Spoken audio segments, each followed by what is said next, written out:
There is a cure for the life that you can't seem to start, and Jungian analyst Marie-Louise Von Franz has it for you. If you feel like you're in life's waiting room, you're waiting around, you're waiting for something to come and grab and bring you into life, or you feel as if you open up many doors in this waiting room, but you never close one behind you. You always have one foot out, you never fully commit, you never fully engage, you always leave your options open, then you may be possessed by the eternal child, the Puer Aeternus. We're going to explore this idea through this book, and we're going to begin with a case study, then we're going to go into the two sides, the two poles of the Puer, and then perhaps the origins, how this developed, and how to work through it with maybe a little challenge as well to keep you on your toes. So if we begin with the case study, think of a man, his name's Tom, and this could equally be a woman. There is the Puella Aeternus as well. There is a feminine and masculine side to this. Tom, he's 36 years old. From the outside looking in, everything looks great. He's got a job, he's got a partner, he's charismatic, he's fun to be around, he's always got ideas. And one day you're at the barbecue with Tom and you want to get to know him a little bit better. Tom's had a few drinks, he's feeling a little bit honest, you could say. And so you ask him about his life. And Tom says, life hasn't really began for me. You know, yes, I have the job, yes, I have this girlfriend, but there's something better around the corner that's coming. And when that thing comes, then life will begin for me. And right now, life hasn't began.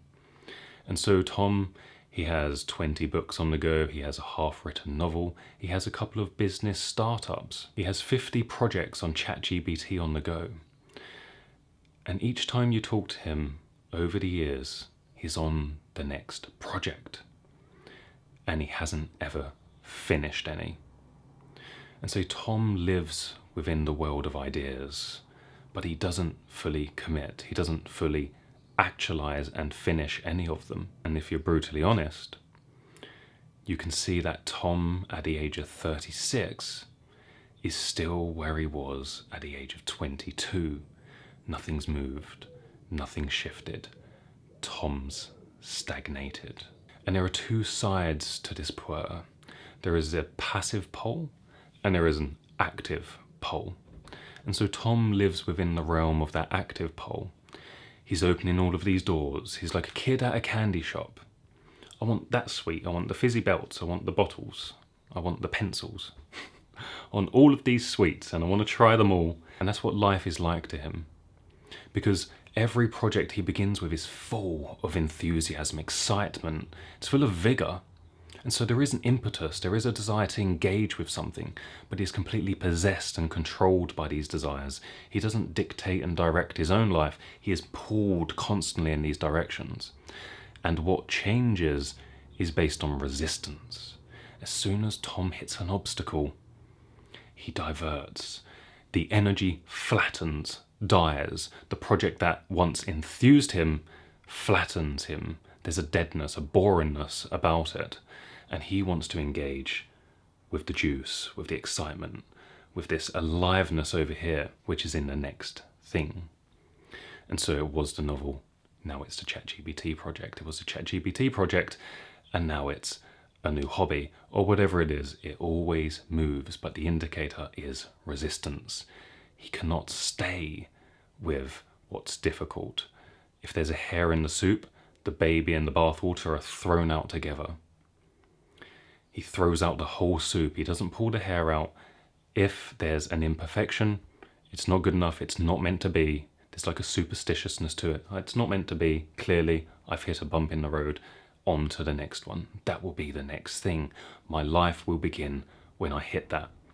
And so Tom fears struggle, and he also fears permanence. He fears fully committing to and permeating, well, that's the wrong word, going within a level of permanence towards this thing, because permanence is entrapping to him. But it also means that he can't allow himself to be nourished, because to engage, to fully be in relationship to, is also to allow yourself to be nourished by it. And then there is the other pole, the passive pole, the stereotype of the boy in his mother's basement, gaming away, living in the fantasy world, the realm, whilst his outside life is stagnant and non-existent. This guy has a fantasy. This girl has a fantasy. The Puella dreams for Prince Charming to come and grab her, to initiate her into life. The Puer has this dream fantasy of the right anima figure that's going to come, that's going to take him into the world, or some kind of heroic fantasy that something's going to make him engage, that something's going to make him have to force him out of the basement into the world. But until then, he's happy, passively waiting. And let's pull a quote from the book, because as Marie-Louise Von Franz says, there's this level of fantasy world he lives within that he particularly cherishes. There's something valuable and important about this fantasy world for him. He lives in a continual sleepy daze, and that too is a typical adolescent characteristic. The sleepy, undisciplined, long-legged youth who merely hangs around, his mind wandering indiscriminately, so that sometimes one feels inclined to pour a cold bucket of water over his head. The sleepy daze is only an outer aspect, however, and if you can penetrate it, you'll find that a lively fantasy life is being cherished within. And so there's a valuation towards the imaginal, towards the fantasy that outweighs the actual lived reality of being in the world. And importantly, what we are talking about here is provisional living, and this is applicable to the other side of the polarity as well. H.G. Baines has described as the provisional life, that is, the strange attitude and feeling that the woman is not yet what is really wanted, and there is always the fantasy that sometime in the future the real thing will come about. This is Tom. If this attitude is prolonged, it means a constant inner refusal to commit oneself to the moment. And so there's always a distance between you and life. There's a gap. Finally, over there, when that thing comes, the new perfect idea, the new perfect person, the new perfect job, then I will enter life. And so this magical other fantasy of the right person coming down the stairs and taking you into life is kind of like a right intuition, because there's a desire to be initiated. But this initiation needed to happen whilst you were a child, because it's a necessary developmental stage that the masculine, usually embodied by the father, takes you away from mother's comfortable, soothing, nourishing, energetic presence and bosom, and he takes you into the world. He gives you a nudge, an encouragement, a little push. Father says, go and ride your bike. You fall off your bike and father says, it's time to get back on it. What is it you want to do? Go through the struggle. Don't go back to comfort, don't go back to soothing. It's not time to never ride a bike again, it's time to engage the world, engage with a level of struggle, to have a little of discipline to push through. And so the child needed father to initiate them into the world. And this passive waiting is kind of like waiting for father to come down the stairs and give you a shake and tell you it's now time to engage. But it was developmentally necessary at that level. And so there's a fixation, there's a stuckness, a frozenness within that developmental aspect of our psyche, where we still live in the realm of, what is it I want to do with my life? And so Tom, at the age of 36, is where he was when he was 22, and maybe where he was even before that, because he's waiting for something to make him engage with life. He's waiting for father to come and save him from himself, but it's not going to happen, and it needed to happen at the right developmental stage. And to come out of this needs a level of sacrifice.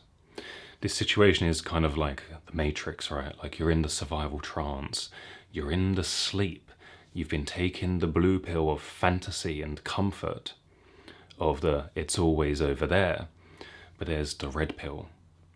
There's the sacrifice, to sacrifice the dream world to wake up to real reality. And the Puer doesn't quite like that, because it's like, oh, there's these awful robot things, and we're in tunnels, and it's bloody horrible and dingy and crappy, and the skies are covered. It's horrible. I just want to go back to sleep and plug myself back into the dream world. But if you want to actually feel like you're in your life because you feel an absence, you feel there's something calling you and you can't engage and it's frustrating and you're getting sick of it, maybe it's time to realize you have to sacrifice that.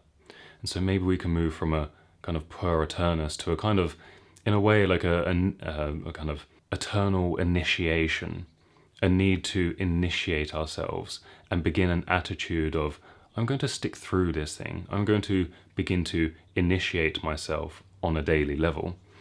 And James Hillman talks about the idea of the Senex.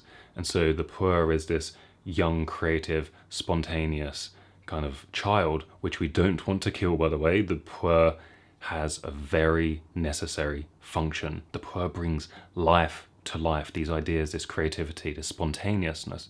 We don't want to kill that. But it has to come into relationship with another part of you, with the Senex. Discipline, commitment to something.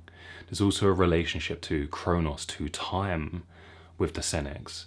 You know, to set a schedule, to set literally what you're going to do for the day and to stick with it. Without the Puer, the Senex is cynical and boring and dull, but with them synthesized together, you can live a creative but disciplined life where you have the creative inner world, but you actually have the capacity to act, to actualize it, to engage with the world in a real way. And whereas before there was this kind of failure to launch into the world, the Senex brings that capacity to actually bring yourself into the world, to be able to truly engage with it and to incarnate. Because Marie-Louise Von Franz as well, what she warns of is, it's easy for the Puer to engage with the world when there's great enthusiasm. But Marie-Louise Von Franz would not evaluate this as work, but as being carried away by a festival of work. These are all of the little doors that we go through. The work which is the cure for the Puer is where he has to kick himself out of bed on a dreary morning and again take up the boring job through sheer will. The eternal initiation, to engage the will, to participate in the struggle, because you know that there's something worth it on the other side, and it's worth pursuing. And it's worth pursuing to engage with a life that's yours, to step out of the imaginal and into the real world. And so you can compulsively be doing all of these different things that excite you. But what about when the enthusiasm dies down a little? Can you challenge yourself to work towards something through the Senex energy, the discipline, despite it not having that excitement in the moment? And the eternal initiation is this choice. Each morning, every morning, take the red pill, sacrifice other potentials to follow a lane for a time being, at least commit for a time, in order to see what can actually come through in life, to allow something to nourish you, to feel like you can finally actually enter into and care about something. Because it's exhausting. It's so exhausting to always leave all these potentials open. Oh, it could be that. Oh, it could be this. There's such a starvation, a void inside of never truly feeling like you have life in the grip of your hands. And so that's why I'm offering you a challenge to initiate yourself, to sacrifice, to simply choose one thing this week or for the next few weeks. Is it to actually finish a book, to actually finish it cover to cover, to not leave at 60%, to actually finish the project, whatever it is that you're building, you're working on, actually just finish one of them. If you're writing something, finish it. If there's an obstacle or difficulty that you come across, work through it. Don't allow your energy, your libido to direct and pour somewhere else. And so if that's something you're going to engage in, comment down below what it is. Maybe hold yourself accountable there. Come back in a week. I stayed with that thing, which I never stay with. I always avoid that thing.